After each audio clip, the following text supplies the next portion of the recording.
Hi guys, today's video is about writing your written explanation. This is something that is part of your assessment for your creative writing task on Skylarking, and it's worth a few of your marks. So it's really important that you actually know what your written explanation is and what it needs to include. On your Insight textbook, in your Insight textbook on page 75, you can find the page that you can see in the video right now, and it says Guidelines for a Written Explanation. So you can see there that one of the requirements of the creative response task is a written explanation of decisions that you have made during the writing process.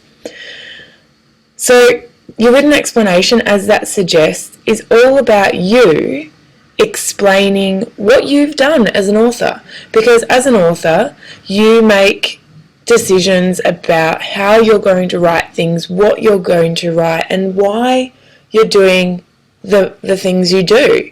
So your written explanation provides you an opportunity to explain those decisions, and it is also an opportunity to demonstrate the depth of your ideas and understanding of the novel that you are responding to. So it doesn't need to be long. While your textbook says it needs to be around 100 to 150 words, we're actually aiming for about 300 to maximum 500. There's a couple of reasons why we're doing that. 300 words isn't a lot, and once we start to look at the sorts of things that you're explaining, you'll realise that there's a fair bit that you actually could say. So we do want to keep it specific and concise, but we feel that 300 words is probably a better aim, and it also reflects more accurately what you'll be required to do in Year 12. So there, you'll notice again, it does say you need to be as specific as possible. So you want to avoid generalised or vague statements, such as, I wrote a creative response exploring this character, full stop. That's great, it might be true, but it doesn't tell me anything about it or about why. So we need to be using evidence, we need to be providing the details. So your textbook outlines 5 key points for you to address. So we're just going to go through them. So your first one you'll notice here is define your purpose. This is the biggest thing. It's making the reasons underpinning your writing clear. So it's essentially why. Why have you done what you've done? What are you trying to achieve? So you might be trying to demonstrate or provide, insight into a character's experience. You might be trying to explore a particular theme more clearly, or provide the other side to an aspect of the novel. All of those things, you should know the answers to that, and when you filled in the Google Doc with your potential gaps, you should have started to identify that because we asked you to provide a reason for filling that gap. The next point you need to include is to clarify who your audience is. So there's some examples there. This clarifying who your audience is really important because it shows you understand your audience's likely expectations.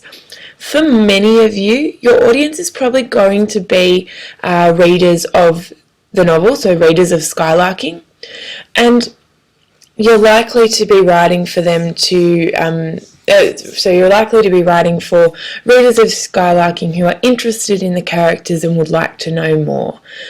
By identifying who your audience is and saying that there are people who would like to know more, you're actually identifying the audience's expectations of your response.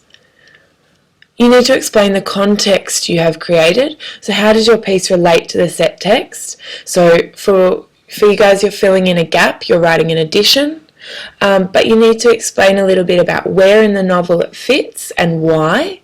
And we also need to talk about the elements of the text that you have included and why you selected those elements. So which characters, events, settings, all of those sorts of things. You might even talk about symbols or motifs.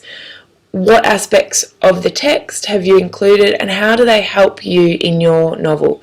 So you might have chosen to include a couple of characters from the novel, and you need to talk about why those specific characters have been included.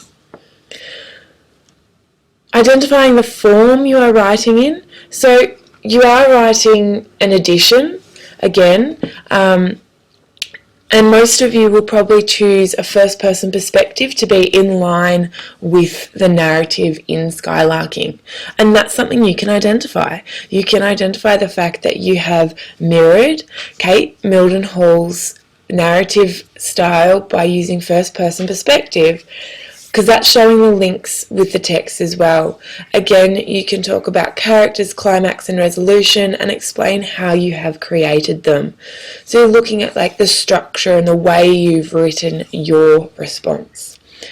Lastly, here we have explained the language choices you have made, including style, voice and imagery.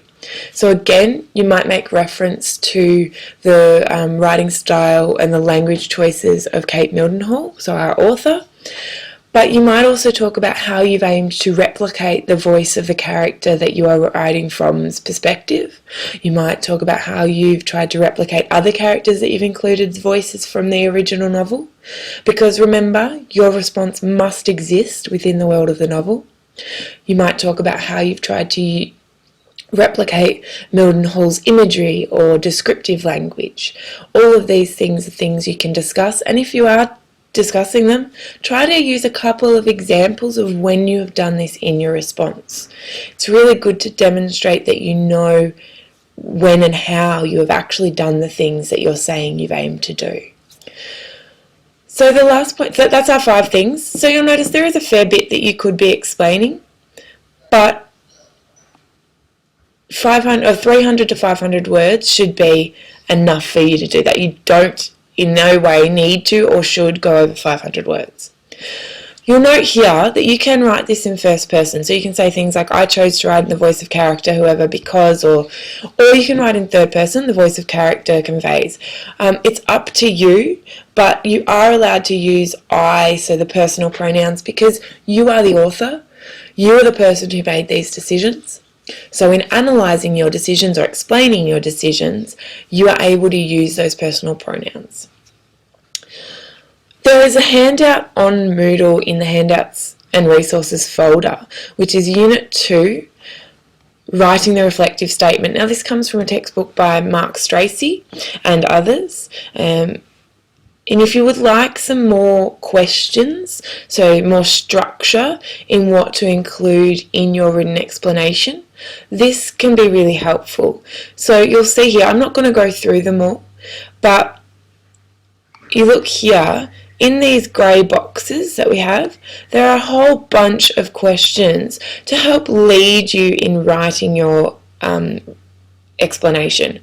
You won't be able to answer them all, please do not try, because if you keep looking, there are more and more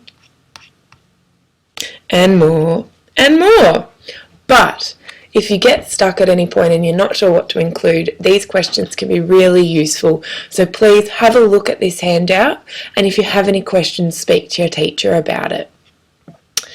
Lastly, I just wanted to show you an example of a written explanation from last year. This is about a different text, but it gives you an idea of how someone has written their explanation and demonstrates how to be specific and use examples from your work to support the statements in your explanation. This is also available on Moodle in the Handouts folder, I believe. It might be sample student work. Don't quote me on that. But in that folder, wherever it may be, you can also find the creative response that this is about. So if you would like to read what the student wrote and then read how they've explained it, or the other way around, you can do that. So, their written explanation. We start with, my piece is written as a narrator was recounting past events. I chose this as it's the style chosen by Brooks, so that's the author, and I thought it fitting for my creative edition. I wanted to explore the character Ahmed Bey as he is not described in detail in Year of Wonders, and so I wrote it from his perspective. We're already getting links to the purpose I chose to set it in Iran, as that is where Ahmed lives, and so it makes the most logical sense. I am writing for an audience who has already read Year of Wonders and is interested in the book, so I did not bother to include the backstory of the characters or explain who they were.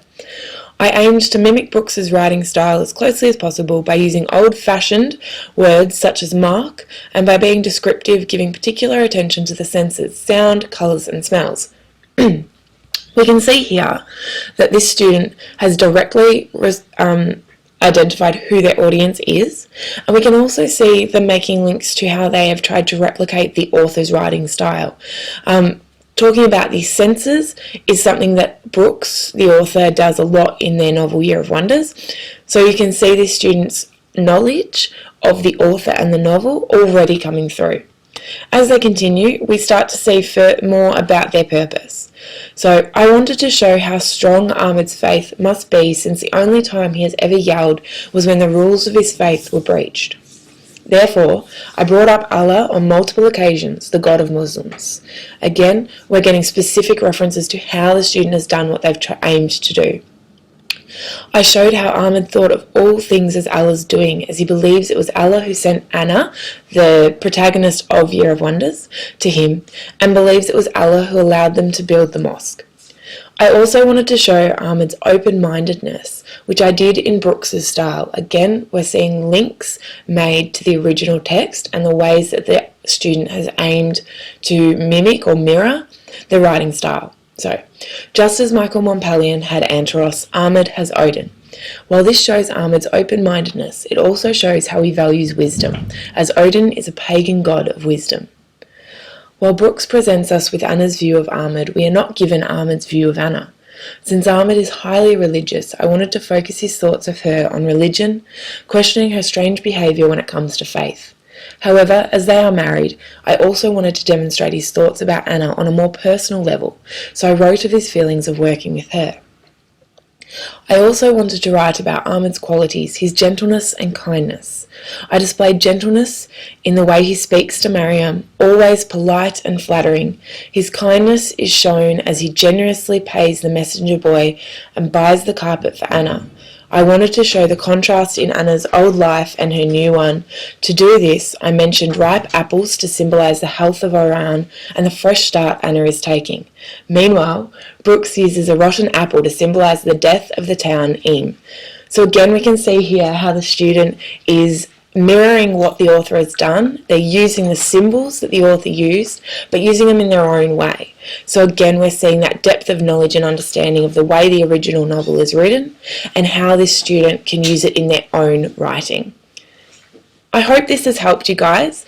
Please speak to your teacher if you have further questions, but in your planning and brainstorming process for developing your own creative responses, please realise that you can start to make notes about some of these decisions that you make in that point in time. It doesn't only have to happen afterwards.